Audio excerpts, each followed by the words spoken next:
અહીંયા આવતું હોય છે અને ગંદકી સવારે 9થી બપોરના 1 વાગ્યા સુધી આમાં પગ મૂકીને તમે ચાલી ના શકો એવી ભયંકર ગંદકી છે અને ગટરનું પાણી જ ઉભરાય છે। બધી જગ્યાએ રજૂઆત કરવા છતાં આજ સુધી કોઈ પણ નિરાકરણ આવ્યું નથી। લોકો આવે છે, અધિકારીઓ આવે છે, જોઈને વયા જાય છે।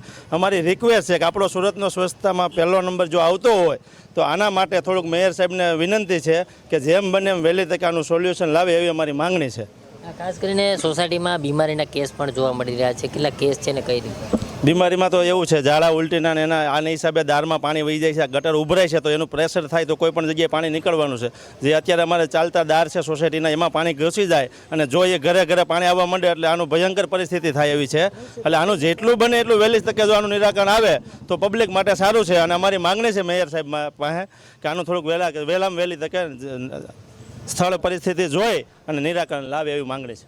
ચોક્કસથી જે પ્રકારે આ જે સોસાયટીના રહીશો જે છે ખૂબ પારાવાર મુશ્કેલીનો સામનો કરી રહ્યા છે। અહીંયા જે રોડની સાઈડમાં જે દુકાનો આવેલી છે તે દુકાનદાર ઉપસ્થિત છે, એમની સાથે વાત કરીશું। કઈ રીતની સમસ્યા નડી રહી છે? એટલે અહીંયા જો ને ભાઈ કેટલા 1 મહિનાથી તો અહીંયા પાણી ઉભરાય જ છે રેગ્યુલર, કોઈ સાફ કરવા આવતું નથી। અને બાળકો અહીંથી સ્કૂલો ઘણી આજુબાજુમાં સ્કૂલો છે તો સ્કૂલોમાં અહીંથી પાણીમાં નીકળવાનું, નાહવાનું, જવાનું, કેટલા વાહનો અહીંથી નીકળે છે અને પાણી એટલું ગંદુ ઉડે છે ને કે રોગચાળો ફાટી નીકળે એટલું પાણી ઉડે છે એમ કે।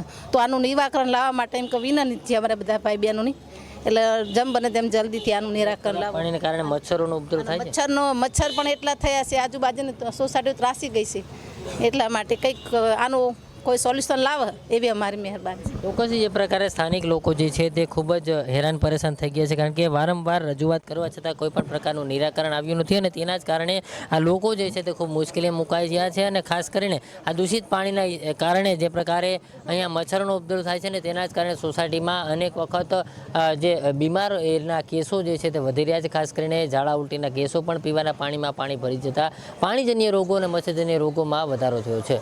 કેમેરામેન કેસી વગાસી સાથે દિવેશ પરમાર, મંતવ્ય ન્યૂઝ, સુરત।